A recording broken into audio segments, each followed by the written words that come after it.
Assalamualaikum warahmatullahi wabarakatuh. Salam olahraga jaya. Sebelumnya perkenalkan, nama saya Riki Ananda Putra.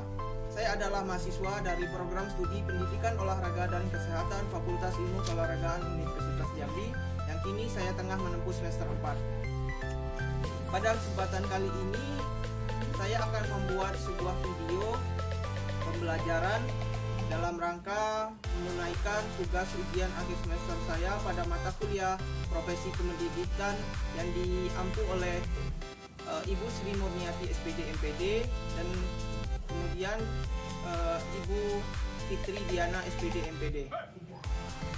Sebagai pengantar, pada video kali ini saya akan membuka pikiran kepada mahasiswa olahraga sebelumnya.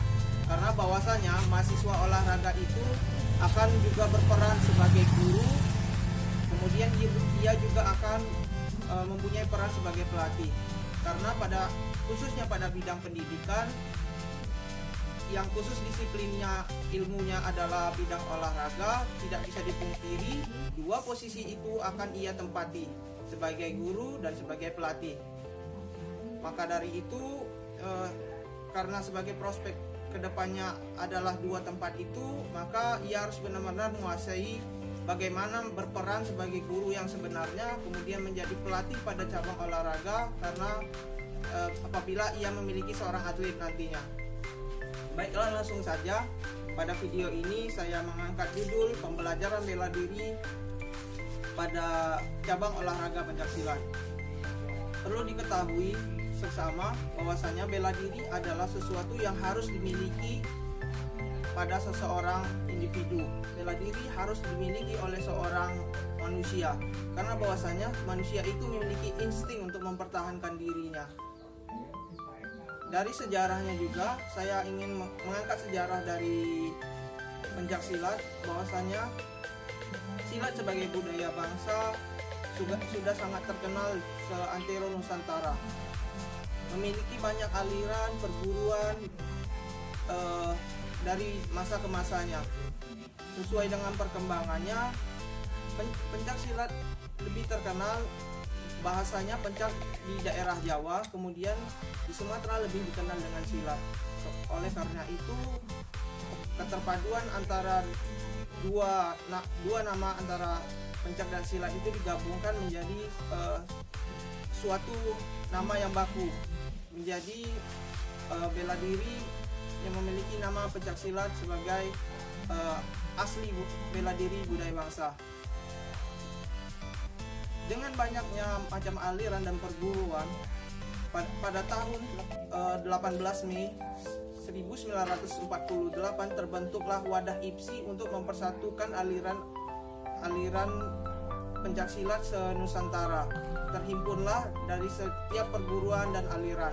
Kemudian pada tanggal 11 Maret 1980, Ketua Umum IPSI pada saat itu membentuk suatu wadah untuk menghimpun seluruh aliran pencaksilat seluruh negara di luar yang disebut dengan Persilat, untuk menghimpun dari negara seperti Malaysia, Singapura, Thailand, Filipina, dan negara lainnya. Oke, oleh karena itu, dengan melesatnya perkembangan dari bela diri pencaksilat ini, bela diri pencaksilat sudah sangat terkenal, sudah dipertandingkan di cabang olahraga pada seperti penggelaran Pekan Olahraga Nasional di PON, kemudian sampai jenjang paling bawah yakni kejuaraan daerah atau kejuaraan pada kabupaten. Pada jenjang pendidikan di sekolah, seorang siswa tentunya harus dibekali dengan pengetahuan tentang bela diri pencaksilat ini, karena sebagai warisan leluhur, pencaksilat harus diamalkan kepada generasi muda. Karena bila tidak diwariskan, bila tidak diajarkan kepada generasi muda, maka budaya kita ini akan punah. Karena bangsa yang besar adalah bangsa yang mencintai budayanya sendiri. Oleh karena itu, saya mengangkat tema tentang pencaksilat. Oke. aspek dasar dalam pencaksilat memiliki 4 aspek, yakni aspek mental spiritual, aspek budaya, seni budaya, aspek aspek bela diri, dan aspek olahraga. Jadi 4 aspek itu sangat berperan penting di dalam pencaksilat karena sudah menjadi tujuan yang kompleks, karena semua dapat ditemui di dalam pencaksilat. Maka tidak ada alasan untuk teman-teman tidak mempelajari bela diri pencaksilat yang merupakan budaya bangsa kita. Oke, baiklah, saya akan mengajarkan dasar-dasar dalam pencaksilat itu tersebut. Perlu teman-teman ketahui di dalam pencaksilat teknik-teknik dasar yang perlu dikuasai seperti kuda-kuda, seperti teknik pukulan, teknik tendangan, kuncian, teknik sapuan, kemudian teknik guntingan, dan serta teknik tangkisan. Nah, banyak sekali yang bisa dipelajari dalam pencaksilat ini. Komponen-komponen bela diri ya, seperti yang kalau pada masa jenjang pendidikan di bangku sekolah dasar seperti adik saya ini perlu dibekali dengan pengetahuan dan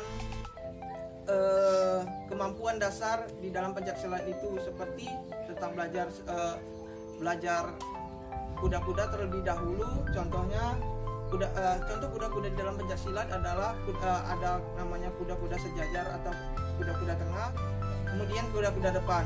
Contohnya kuda-kuda sejajar membuka kaki selebar bahu, kemudian ditekuk.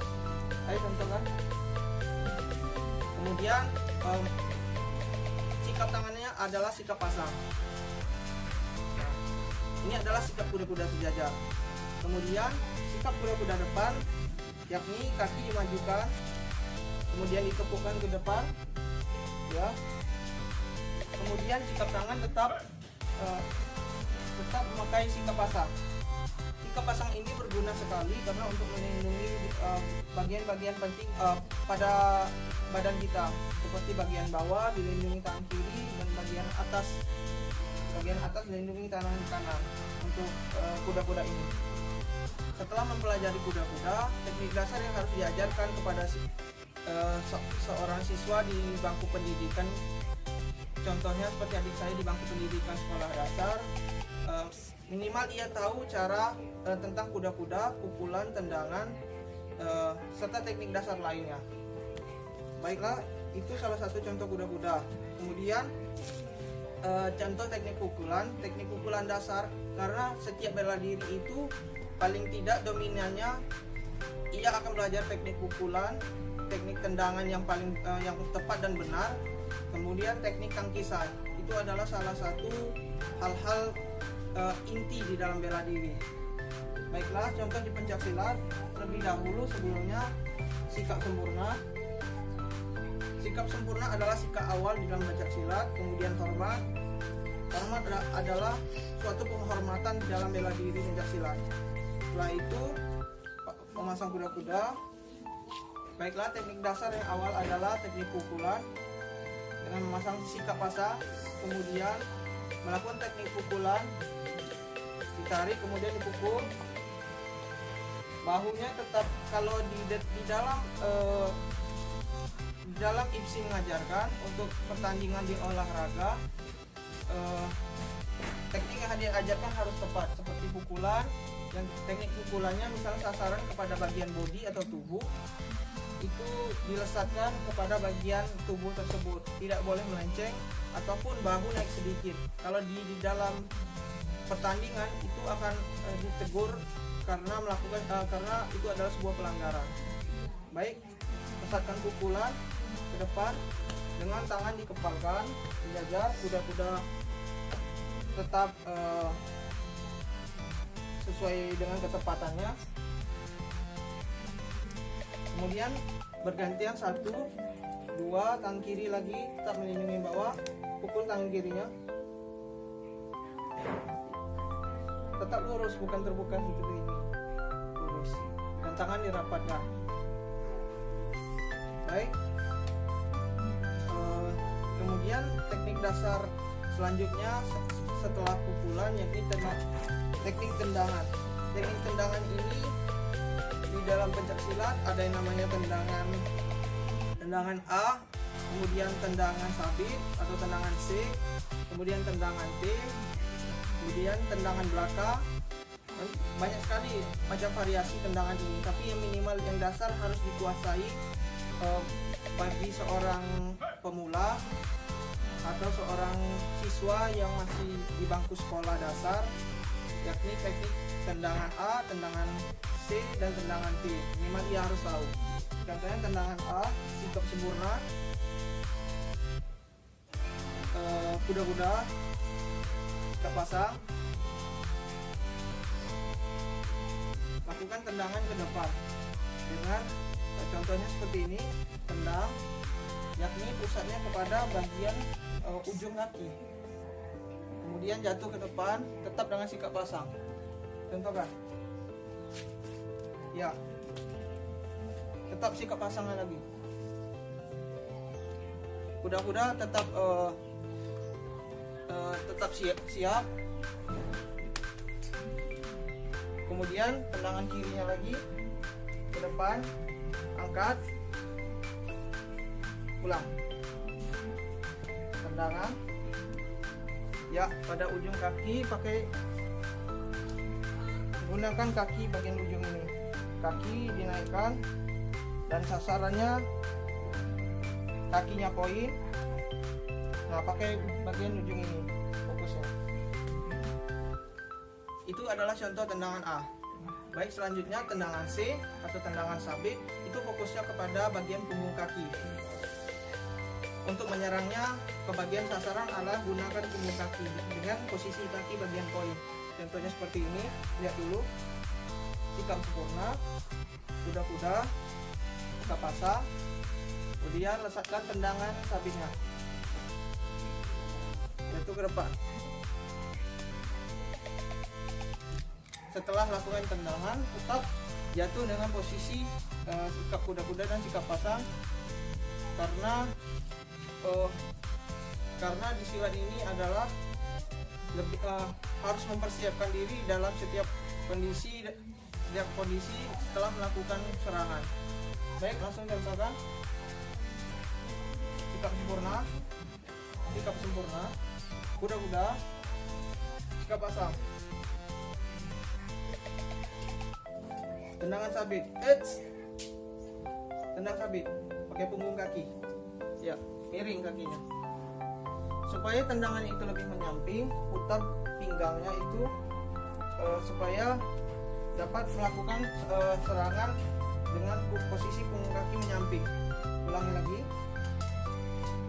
Kuda-kuda, tendang sabit, putar pinggangnya pakai punggung kaki.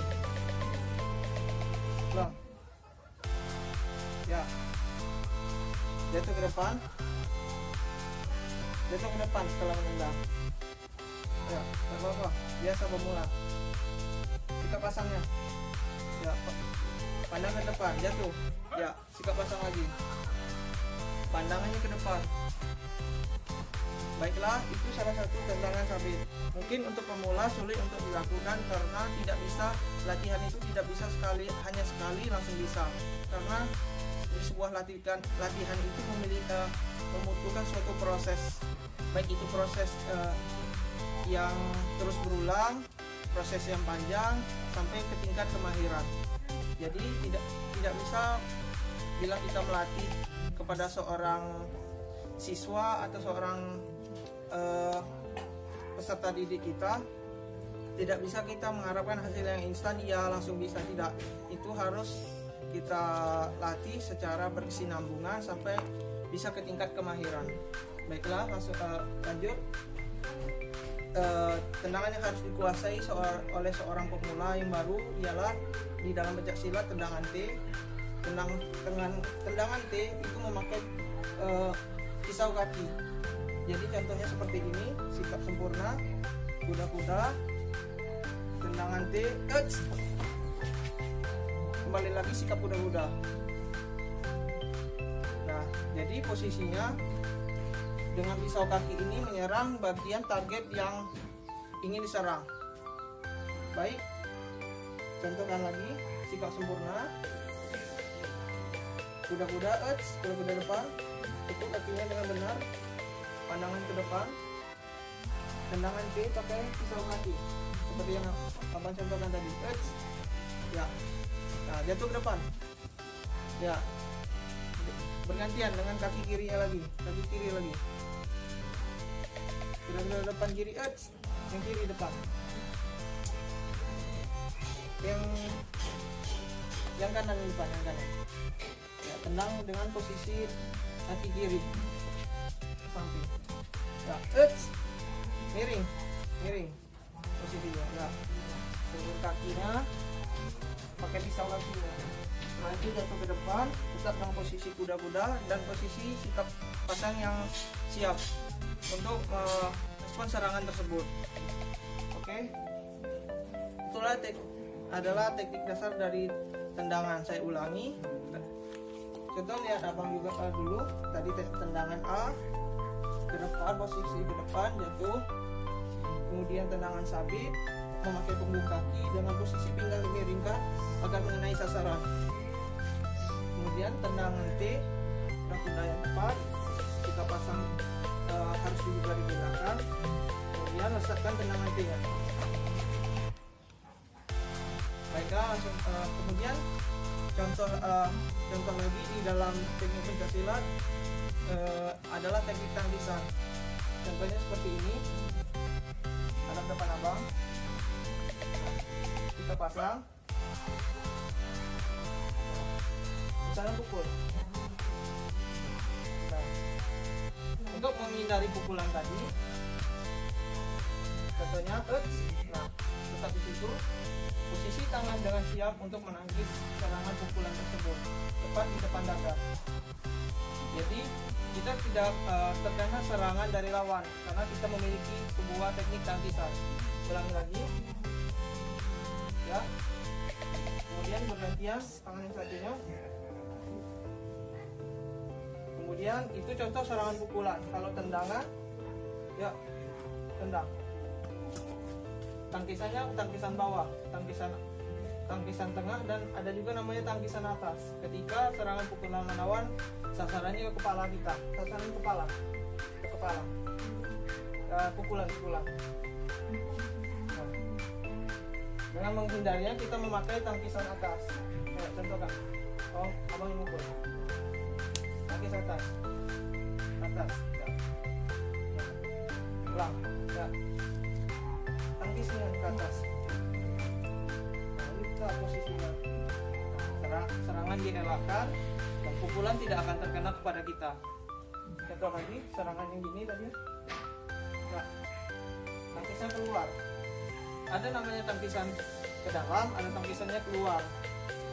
Contoh tangkisan keluar. Jadi agar sasaran pukulan tidak mengenai, gunakanlah tangkisan itu. Jangan tangkisan ke dalam, arahkan ke dalam, contohnya, dan pukul. Arahkan ke dalam. Jadi tangkisan memiliki arah ke luar dan arah ke dalam. Nah, itu contoh salah satu teknik tangkisan. Baik, mungkin itu sedikit teknik tangkisan. Sebagai teknik awal dasar bagi seorang pemula yang ingin belajar pencaksilat. Kemudian ada namanya yang paling terkenal, teknik bantingan. Di dalam pencaksilat juga memiliki namanya bantingan, karena di dalam silat ini lengkap, banyak sekali teknik-teknik yang dapat kita pelajari dalam pencaksilat. Yang tadi saya akan menjelaskan tentang teknik bantingan. Teknik bantingan ini adalah teknik yang khas lagi bisa melumpuhkan lawan. Ketika lawan contohnya melesatkan tendangan, kita bisa menjatuhkan lawan dengan memanfaatkan powernya tadi, kita arahkan untuk menjatuhkan. Contohnya contoh bantingan dasar yang bisa dilakukan oleh seorang pemula, yakni dengan teknik dengan awal tangkapan. Contohnya misalnya nendang ke seorang target itu menendang kita menggunakan kuda-kuda tendang. Terlebih dahulu tangan kita menangkap serangan lawan dengan menggunakan kaki itu, kemudian Kemudian dengan memanfaatkan dengan tangkapan itu, kita bisa menjatuhkan lawan dengan mudahnya. Itu salah satu bantingan sederhana. Kemudian ulang, ya. Dan terlalu serius lagi, kalau dilakukannya dengan lebih enjoy, jadi kita bisa menghindari cedera itu. Ayo, ini salah satu contohnya.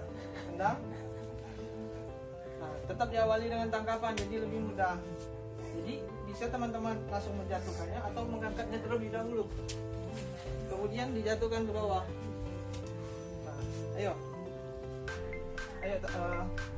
contohkan gerakan yang abang ajarkan tadi. Tangkapnya terlebih dahulu, tangkap kemudian jatuhkan. Ya, tangkap, tepat, masuk kaki kirinya, kaki kanannya ke dalam, kemudian jatuhkan. Jadi dengan memanfaatkan mengadakan tenaga lawan, dengan mudahnya kita bisa menjatuhkannya. Saya ulangi lagi, contohkan, tetap sempurna, benar-benar tendang, masuk kaki, kemudian jatuhkan. Itu adalah contoh bantingan sederhana. Minimal seorang pemula bisa menguasai teknik dasarnya, teknik pukulan, tendangan, tangkisan, serta bantingan. Itu adalah teknik dasar yang harus bisa dikuasai oleh seorang pemula. Dengan proses latihannya yang teratur, terstruktur, maka proses latihan yang diinginkan akan tercapai. Mungkin itu saja, sekian pembelajaran bela diri pada cabang olahraga pencak silat yang saya terapkan kepada adik saya yang sedang di bangku sekolah dasar. Karena pencak silat ini sudah sampai pertandingannya di jenjang pendidikan sekolah dasar. Jadi pencak silat ini kalau untuk aspek prestasinya, untuk aspek olahraganya, untuk mencapai sebuah prestasi itu ada pertandingannya. Kalau untuk di bangku sekolah dasar, sebagai seorang guru olahraga kita harus tahu event-event olahraga di dalam pendidikan seperti O2SN. Itu banyak sekali kategori lombanya, dari cabur seperti pencak silat, cabur sepak bola, kemudian cabur bulu tangkis, dan lain-lainnya yang dipertandingkan. Jadi seorang guru olahraga dan seorang mahasiswa yang nantinya prospeknya akan menjadi seorang calon guru olahraga harus mengetahui event-event pertandingan yang ada di jenjang pendidikan seperti O2SN, bukan olahraga pelajar daerah, kemudian yang lebih ke tingkatan tingginya lagi. Jadi dengan mengajarkan suatu cabang olahraga, banyak sekali memiliki yang manfaat aspek yang dapat ia dapati, aspek olahraga, aspek prestasi, aspek kesehatan juga.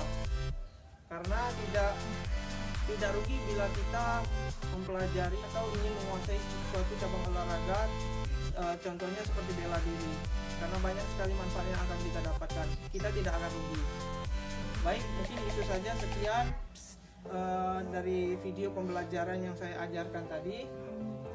Sejatinya sebaik-baiknya manusia adalah yang dapat bermanfaat bagi orang lain, dan sejatinya lagi sebaik-baiknya ilmu adalah ilmu yang diamalkan. Di dalam mempelajari pencak silat senantiasalah menerapkan dan menanamkan ilmu padi. Semakin berisi, ia akan semakin merunduk. Karena bela diri ini tidak perlu dipamerkan, tidak perlu ditonjolkan. Ibaratnya ditonjolkan dalam hal negatif dengan sifat kebangga-banggaan atau bahasa kasarnya sok-sokan. Jadi seperti biasa saja terapkan ilmu padi, karena ilmu akan lebih masuk kepada orang yang benar-benar ingin mempelajarinya dengan bersungguh-sungguh, dengan ikhtiarnya, serta diteruskan dengan tawakalnya. Oke, baik, sekian, terima kasih telah menyaksikan video konten dalam rangka saya menunaikan ujian akhir semester saya pada mata kuliah profesi pendidikan. Semoga menjadi tayangan yang bermanfaat dalam mengajarkan suatu ilmu, baik itu sebagai seorang guru nantinya maupun sebagai pelatih di cabang olahraga. Kepada Allah saya mohon ampun. Akhir kalam, billahi taufiq wal hidayah. Wassalamualaikum warahmatullahi wabarakatuh. Salam olahraga. Jaya.